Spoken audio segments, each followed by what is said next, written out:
Good day. So today we will solve the first come first serve algorithm scheduling. So the stream of trucks access requests is 110, 150, 80, 100, 35, 90, 20, and 10. We will start to the number 70.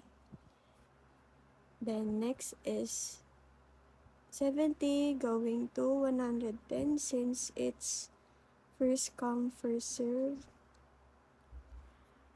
Kung ano yung maunang dadating or unang stream, siya yung una nating itatrack. So next is 150. 150. Next is 80. Going to 80.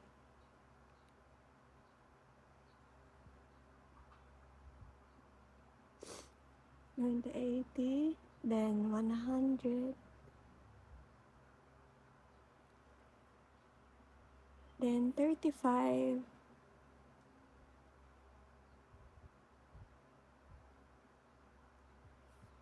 $90.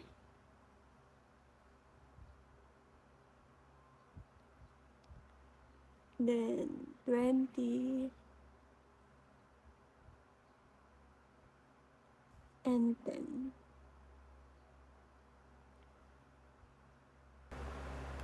So to get the total number of read or write head movement from track 70 to track 110, we will subtract 110 minus 70 equals 40. Then next, 150 minus 110 is 40. Then 150 minus 80 is 70. 20.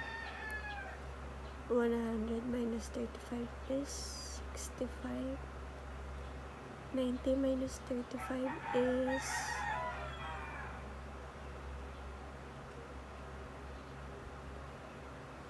55.